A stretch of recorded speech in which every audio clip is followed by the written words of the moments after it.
Tuesday Night Touchdown Podcast with your hosts, Reese Downing and Jacob Workman.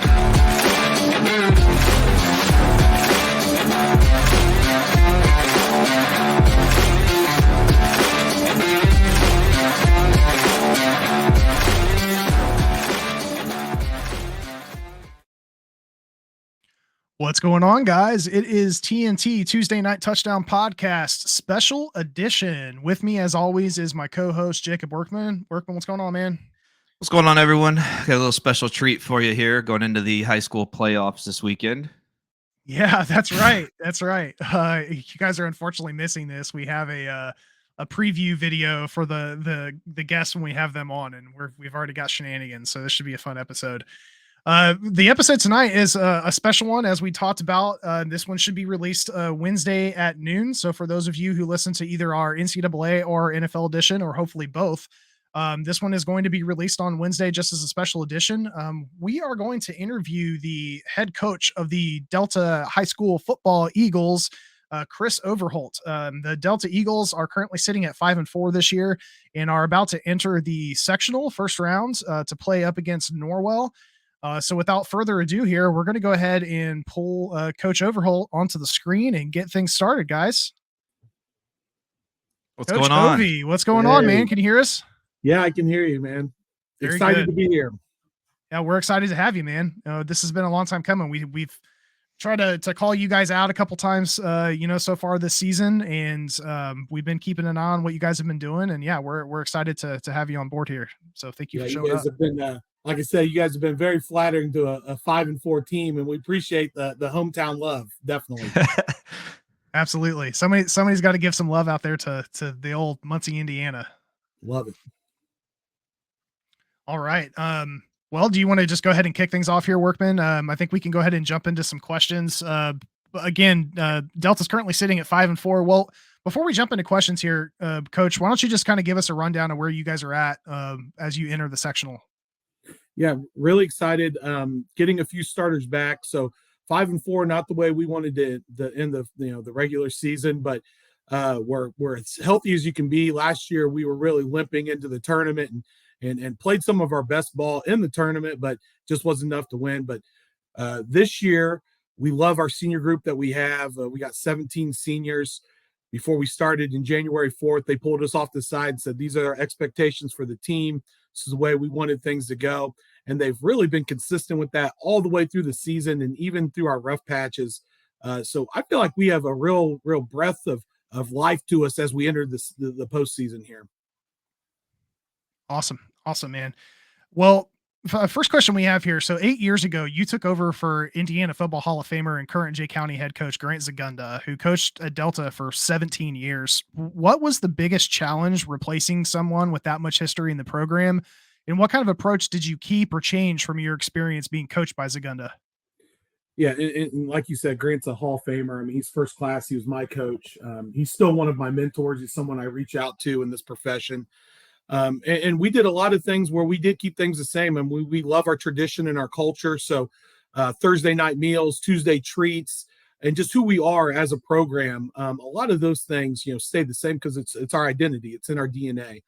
Some things that we updated, kind of our offense, we diversified a little bit and got into some different things and brought on some different guys and different packages.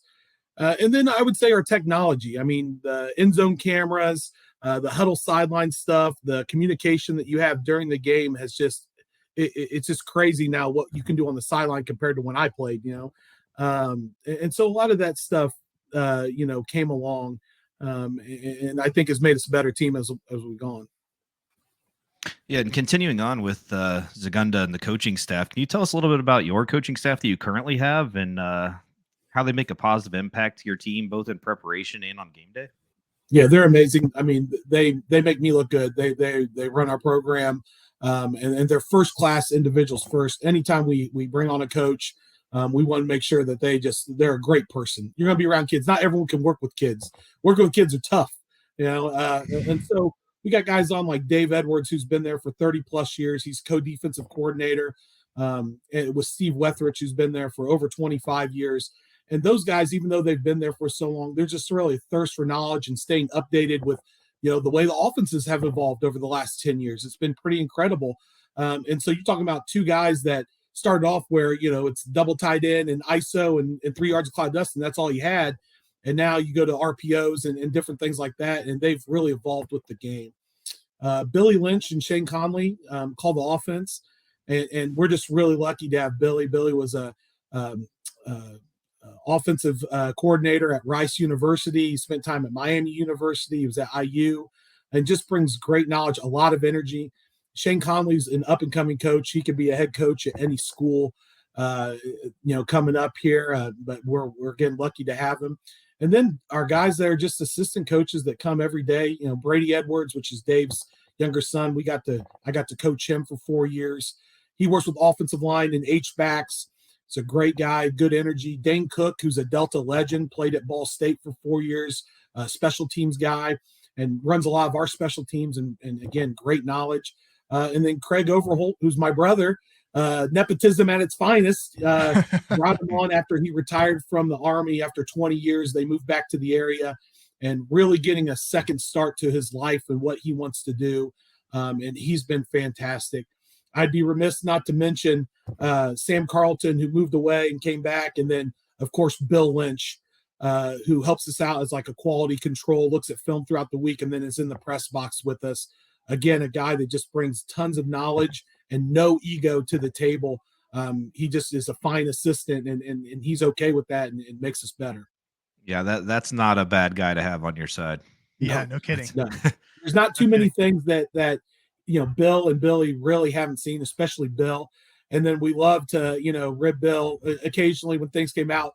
If you didn't know, I think it was last week, it was like the 25th anniversary of the gum throw, where he took out his gum and didn't like a call and chucked it to the sideline. And we like to remind him that, at one time he was a young guy like us, and he gets a good chuckle out of it. That's awesome. All right, well, let's throw a little bit more of a hardball question here for you. So you guys started the season 5-1 before losing the last 3 games. What do you think changed to cause that 3-game losing streak, and how do you guys adapt from there? Yeah, some of it is just as you go over the course of the season, our schedule does get tougher as we go. It's not to take away from Muncie Central or Norwell, or especially Yorktown, which are very tough schools to beat. But as we get into it, these enrollment numbers from the schools that we face go up quite a bit. So, Pendleton's a 1,500, kind of a school, 1,500 kids. Mount Vernon, who we lost to before the skid, really started, they're over 1,500 kids. Greenfield Central's over 1,500 kids, and Delta, we're at 780 kids. And so you look at that, and a lot of those games we're in, it's just hard to finish, but it comes down to numbers, comes down to execution. We're in those games. We had Pendleton at one point, and probably should have won that game. Jed Richmond, who's the coach out there, does a great job. But just a little bit of skid. We had some injuries in there, but that happens to everyone over the course of the season. We don't use that as an excuse. But, I would say numbers, enrollment, strength of schedule on our back end, we really find out where we're at, those last 4 games of the season. Just to throw in something here, is there talk of the Hoosier Heritage Conference is also, there's been quite a change in the schools there, like you were just mentioning. Is there a change possible? Like, is it a possibility that could be the end? Yeah. There's been talk, for the last 5 years, and there's been talks from all sides, whether people are leaving or expanding and going to a big or small. But as conferences change in the state of Indiana, it's really football is the straw that stirs the drink. Basketball, you play a 20+ game schedule, baseball, volleyball. So your conference makes up such a small part of your schedule in those other sports. But with football, you're playing 7 of your 9 games are conference schools. And so for us, we've had talks, what we're going to do and what's best for our future. But I would definitely say discussions are happening. So it's a little, we're going to get a little bit more to the playoff questions later, but just because you said that, it kind of sparked my interest here. So I've seen talk, I think it was yesterday, the IHSAA commissioner was on the news talking about possibly seeding the tournament. And wouldn't that be a huge hindrance to you guys playing those schools? It's going to be tough to have a great record playing schools that are 8 times your size every week. Right. Do you think that would draw you guys to change faster if they were to start seeding the tournament? Yeah, and that's a great question. I would say the big thing, they do take like strength of schedule. So there's the staggering ratings that are out there, and they weigh that, but there's only so much you can do with who you're playing, and it's no system's perfect, as we've seen with college football Right. or anything else. But yeah, it would be tough to say, hey, well, we have 5 really good wins, and the 4 losses we have are to teams double our size. Why are we seeded 6th? Why are we seeded this? And that would be tough. But I do think the discussion with other coaches, there is a lot of interest in seeding sectionals at least, or seeding regionals. And I would be okay with that. I get what the IHSA is trying to do.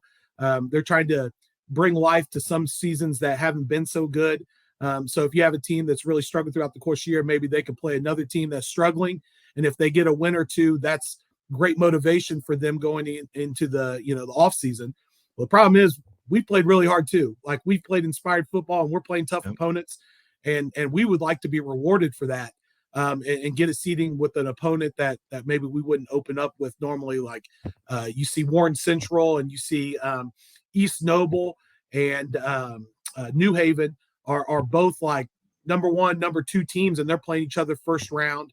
The sectional of death, which I believe is sectional 32, has 5 undefeated opponents in it. So you have 5 schools that are undefeated, and 2 of them are playing right off the gate. So you have a great year. You go undefeated on the season. You have to play another undefeated school right out the gate. It just makes it tough. Again, there's not a perfect solution, but it's hard. It's hard to really figure out, the logic with all that. Right. And for those of you that don't know, that listen, Reese and I actually both live in South Carolina. It has a very, very different playoff system. You have to qualify to make the playoffs, but they also everything is region based. So you play regional based teams, more size related. So you're not playing the crazy, like you were saying. Like, I mean, it's much more balanced scheduling. Sure. There are games that you play that are outside of your region that you can play the bigger teams and still get that experience, but they don't hurt you per se when it comes to the tournament. And then when the seeding of the tournament comes out, it is much more even, and the tournaments are always great here. They're very fun to watch, and you don't get the 12-0 or what is it, 9-0 versus 9-0 first round matchups, Yes. stuff like that, like you were saying. So, but just to continue on, so you have had back-to-back Fridays without school. Do you think that negatively impacts the game day routine? And what, if any, changes are there on days without school? I hate it. I loathe it when we don't have school. I assumed. Routine. I mean, people are creatures of habit, and routine's great. And I know I get to see most of my starters on a game day when we have school, and we do some type of lift or just movement. And when we don't have school, I'm getting Instagram going live notifications at 2 a.m. of of my players, and I don't like that. And I'm definitely not shy to jump on there and tell them to go to bed, at 1 a.m. if I get a notification. But it's normal high school kids, they've walked the line, for the first 9 weeks of school, and then they have a little freedom, and they're going to unwind a little bit, and they're going to eat some bad food. From a scheduling standpoint, we don't do anything too different. We don't bring them in early. Most of my coaches are lay coaches, so there would only be a few of us that would be available during the day to have an early practice or an early lift. And so we don't do that. We don't want to overwhelm them. We want them to, unwind a little bit. But, I dislike, going to Greenfield Central on a Friday, our first Friday off for fall break, and the weather's already kind of crummy. And they're on fall break, and there's not much in the crowd, so it's not a true Friday night atmosphere like when we're hosting, Yorktown or Newcastle, and stands are full and it's great weather. So yeah, even last week, there were a lot of families that were still out for fall break. So the crowd was, I love our fans, but just a lot of people are gone. And so, yes, the long answer, I loathe it. I totally dislike it, but it's just part of the process of coaching high school football. The nice thing is we're back this week for sectional. I would hate it if we were off this week, but it feels already better getting back into a routine. That's great. That's great. Junior quarterback Bronson Edwards has been pretty successful at not turning the ball over. He's only got 4 interceptions on the year and 0 lost fumbles. What do you attribute to his ball protection and good decision-making in his first year as a starter? Bronson's a great kid. I mean, he just processes processes information so fast, and he picked up our offense really quick. He made some, first 3 weeks, first year starting QB jitter type things, poor throws, poor decisions, forcing things, not putting it out of bounds, yada, yada. And he really went over those 3 games and said, hey, man, we have to have you take care of the football. And he took that to heart. And again, he picks up our offense, so quickly, where we have basic reads. He's reading full field pre-snap. He gets that read pretty quick. And then I attribute our playmakers. A lot of our games, we have guys getting loose on scramble drill. And maybe we didn't have that the last couple of years. Guys that had like just the spatial awareness, where to go. And they've really hooked up and made some special plays off those scramble plays. So I think it just goes 2 ways, where there's just utmost trust between our receivers and our quarterback. Yeah, there was a play. I was rewatching the Norwell game from earlier in the season, and there was a play. I think it was a 4th down conversion. Even he rolled left and on the sideline, just slung it back across his body to the middle of the field for a convert. It was an incredible throw, and that's when you're like, okay, he has the talent for sure. Like that, to see that arm talent, and then just to watch him progress as the years gone on. Like he's been fun to watch. I'm a fan of his. And Jacob, I know you've been on the sideline before, and that was one of those. As soon as he cocked back to throw, I said, don't do it. I'm screaming, don't do it. And then Damari catches it. I'm like, that's a great play. Let's go. Yeah. Part of me thinks that was a 4th. I know it was in the red zone. It was towards the end. I think it was 4th down conversion, but yeah, it was a great play. Yeah, it was. Yeah, it was a 4th and goal. They go ahead, move back on a penalty. No, not 4th and goal. Maybe from the 5, and we picked up a first down that and scored the next play. So it was a big play for that game. So when awaiting the sectional draw, do you have a preference that you play a team that you've already played during the regular season that you're already familiar with, or would you prefer the advantage of a team that doesn't know how you play? Yeah, I prefer to not play teams twice. I think when we play teams the first time, especially like Norwell, we've never played before in the history of Delta and Norwell. So they were unfamiliar with our culture, our home fans, and what we bring to the table. And I like introducing that to new schools because I think there's a shock value. We go through most of the season where we're playing teams bigger than us. And when we get to the tournament, we're a bigger team in 3A. So we get to impose ourselves. And so now they've already, they've had a taste of that. They know what to expect. I hope we're playing better football. I know they're playing football at this point. So I look for it to be a good game.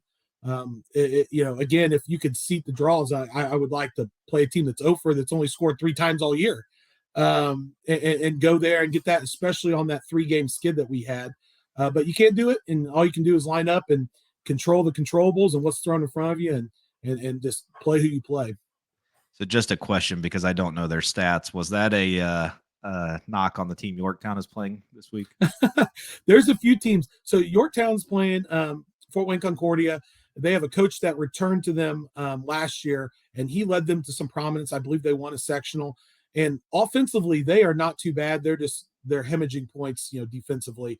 They're having trouble starting. But again, they play 6A Homestead, 6A Fort Wayne Carroll, Fort Wayne North. They're playing a lot of bigger schools. So yes, they've played some schools their size, but they've played a lot of schools that are double, triple their size. So I think they'll come out and play hard, and they'll be athletic, and I think it'll be a closer game than what people think. And their coaching staff, like I said, I have a lot of respect for them as well. With the game being at Norville this Friday, this Friday, how do you feel about the team's comfort level going away from home for this first game? Yeah, I think us going to Greenfield and us playing at Pendleton, the Pendleton atmosphere, every 2 years, it's a really special thing to play in. I compare it to a much smaller scale of like when Ohio State has to go to Penn State for a whiteout, because it is homecoming for them, and the whole town of Pendleton shows out. They've got the floats, they've got kids playing, in the end zones and tackle. I mean, it is full and it is crazy. And so those types of places, I think, get us ready to go on the road and play at a place like Norwell. What change of approach do you have, if any, entering the playoffs versus the regular season? At this point, we should be good at what we're doing. Practice time cuts down even a little bit more, and we get more efficient. You want to take care of those bodies that have been playing football for the entire season, especially since we go so hard during June and July now. the other things are, really self-scouting. What are we really efficient at? We spend a lot of time on our defensive efficiency and what that means, and we chart that out. And so we want to make sure we do things that give us the best advantage of being who we are. Other than that, we just stick to the script and keep, again, a routine for those guys. Awesome. And this is my last question for you, Coach. What has been the area of focus that you guys have been stressing the most to the team as you guys enter this matchup? Yeah, it's having a sense of urgency. When you get into the playoffs, you're talking about ending another team's journey, specifically you're ending seniors' journey. So they're going to have kids that are, 12 to 15 seniors that are 3-year, 4-year starters, that's all they know is Norwell football. And we're going to try to take that away from them. And there's no, soft way to say that. And so you have to have a sense of urgency. You can't let a team hang around and have hope. And they're saying the same thing about us. You're just going to have to really have a killer instinct and a sense of urgency when you step off the bus that you're there to end someone's season. And I think that we've done that so far this week. And when scouting Norwell now, which would be the second time this year that you've done it, any noticeable differences from the first time? Yeah, I think their offensive line has improved. I thought that was a big strength area for us going in. I think our defensive line played very well, but their offensive line, again, getting better. Their quarterback, who was a first-year starter and now has 7 games. He had some injuries, but he's got 7 games under his belt now instead of just 2, second time, and being at Delta. And so those guys are very good players. They got number 33, Trey Bodenheimer. Should have been junior All-State. He's a great player. He's their H-back and inside linebacker. He's a very good player for them, and he's playing at a high caliber still. So those guys, those are big points to us.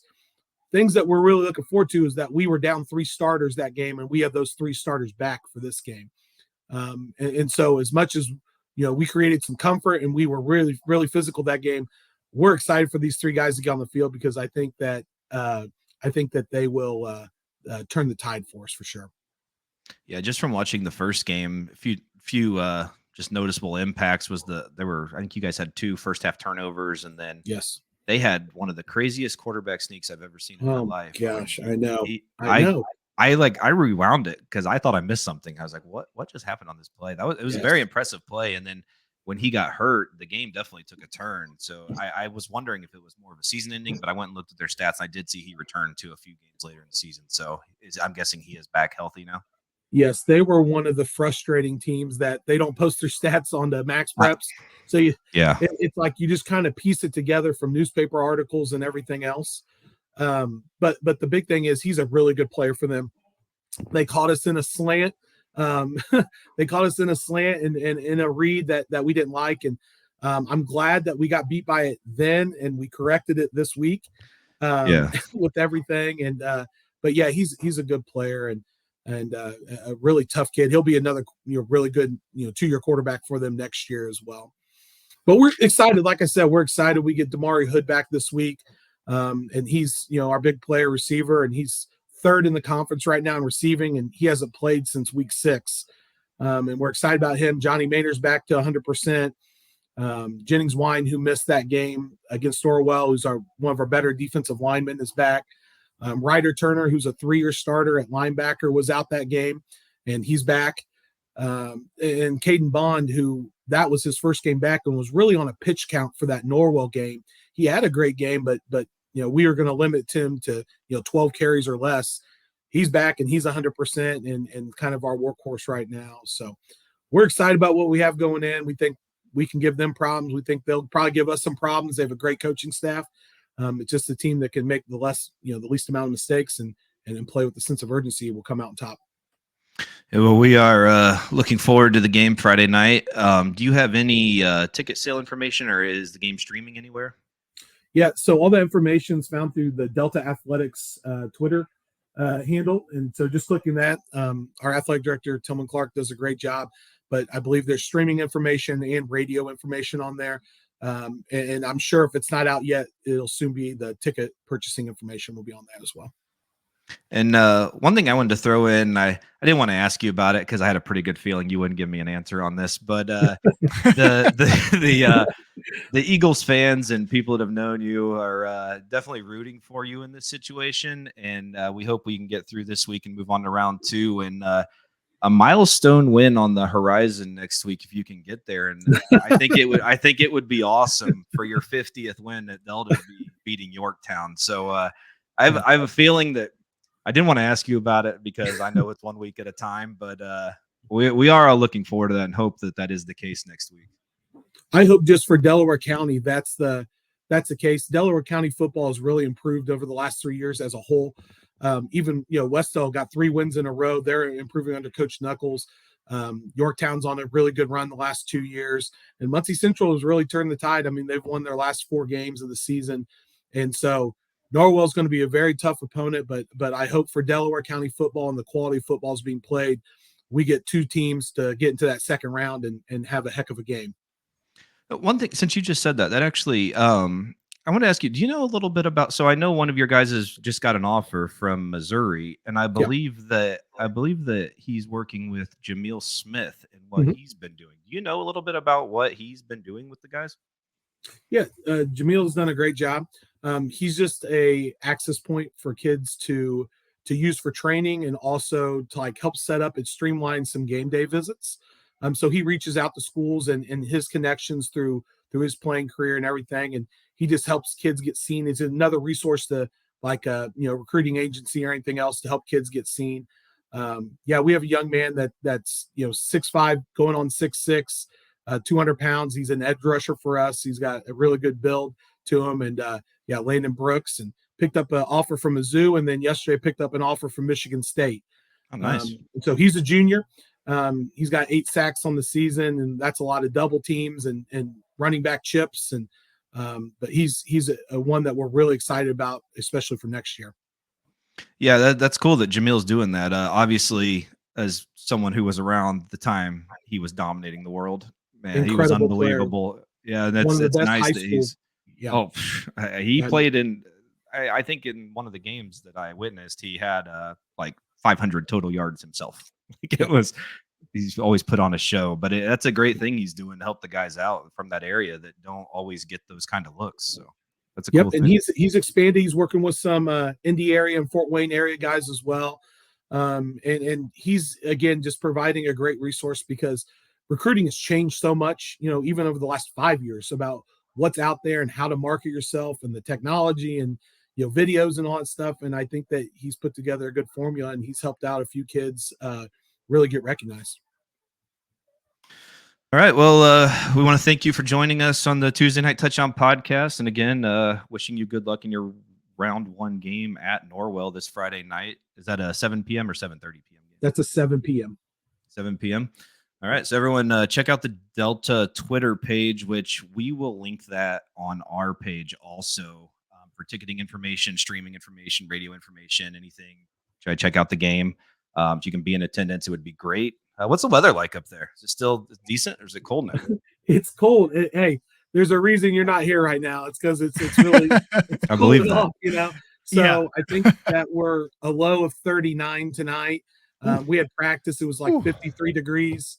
I'm still in shorts. It's balmy for me. I'm a big guy. And that's the crazy thing about Indiana weather. We start off the season and heat warnings and advisories and 97 degrees and heat index, and now we're putting on layers and it feels a lot more like football weather. And but it's a Friday night. It looks like the temperature is going to be around 50, low percentage chance of rain. It just looks like a great Friday night for football. Perfect. Awesome. Well, once again, we thank you for joining us. We wish you great success in the tournament. And for my co-host over there, Reese Downing, I am Jacob Workman, and we will be signing off. Check out our podcast, Tuesday Night Touchdown Podcast, on YouTube, Apple, and Spotify. Thank you, everyone. Goodbye. Thanks, Coach. Go Eagles. Thank you.